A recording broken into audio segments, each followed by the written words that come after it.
Hello everyone, I'm going to show you how I make rice. There are many different ways of making rice and there are many different rice varieties. Today what I'm going to make is it's basically a brown rice which is in between whole rice and white rice. And I like this one particularly, you know, it's weekend and this is my treat for this weekend. It comes from Korea and this one is particularly good.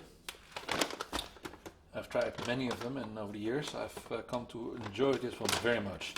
So it's a very simple recipe. I'm first going to take a cup and with rice cooking what is important is that the quantities correspond. So I'm going to use 2 cups of rice because my rice cooker actually has a maximum of 2 to 3 cups, really 2 cups, like what I did right now. Close my rice, and I'm first going to wash my rice really well with cold water.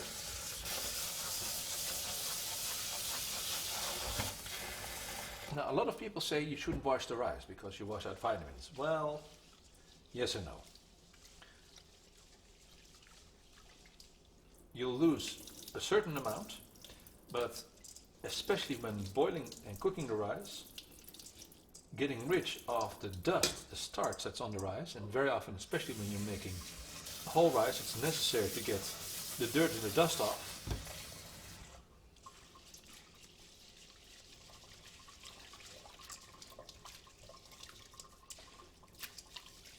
You see the water is kind of murky right now, and that's going to remain like this for a little while until I get most of it off. Cleaning the rice this way will give far better results. A lot of people who have simple rice cookers like the one that I have, it's a very simple, very cheap one. It costs I think $20 about 20 years ago, and I think they're still around that same price, so they've actually gotten cheaper because $20 20 years ago was actually worth a little bit more. A lot of people complain that the rice boils over or that you get sort of like a volcano effect. Well, that's because you didn't wash the rice. And then it starts to bubble and then the starch forms little soap bubbles almost.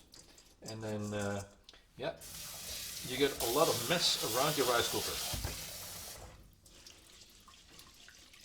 My grandmother was always very careful washing the rice, but that's also because she had a history in Indonesia, and in Indonesia it was absolutely necessary to make sure, because of all the critters, that the rice be cleaned that way. So, I think I'll do it one more time actually.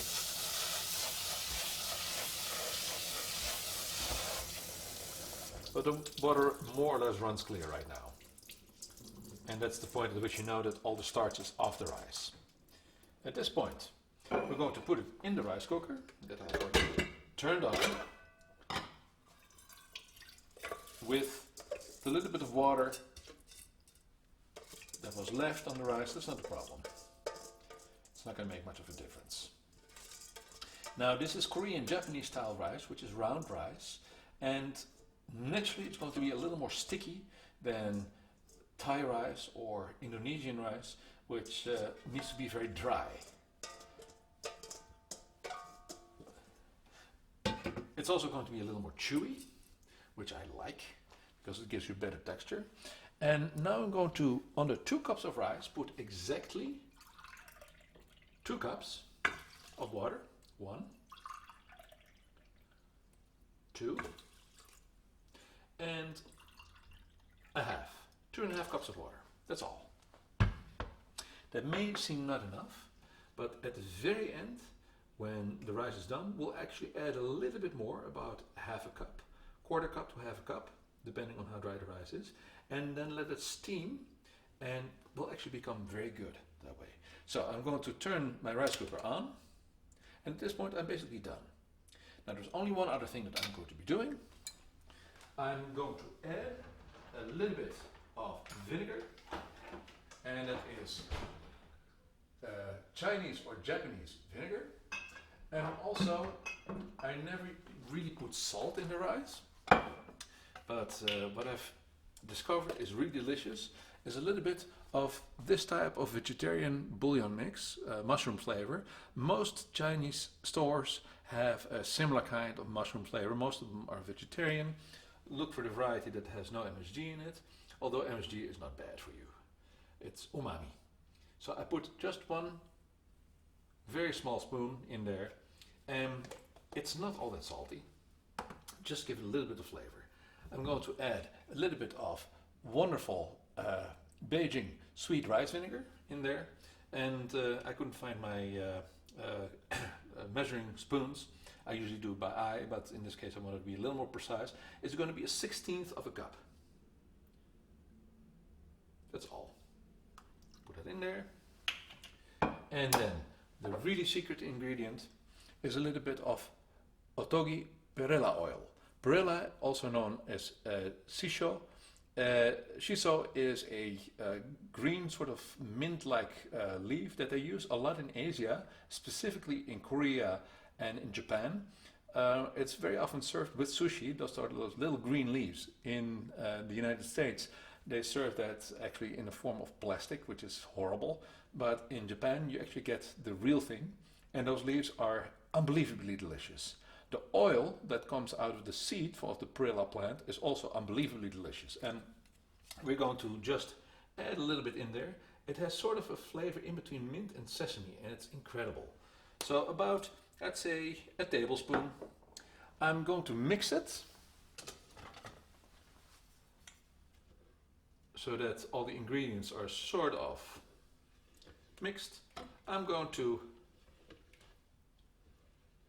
put the lid on there, and now, until the rice cooker is done, put the vent actually away from your cabinets, because otherwise you're going to get a lot of steam into your cabinets.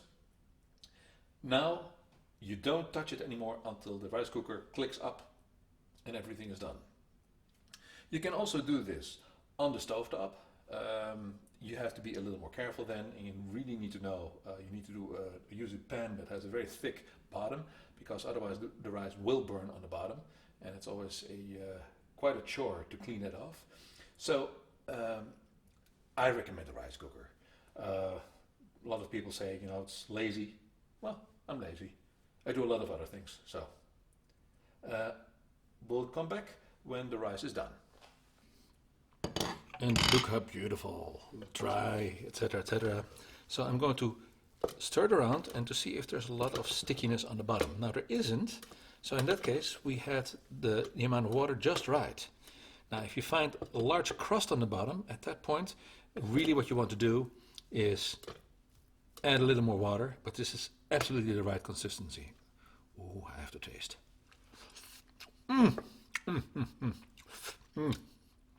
That is so good.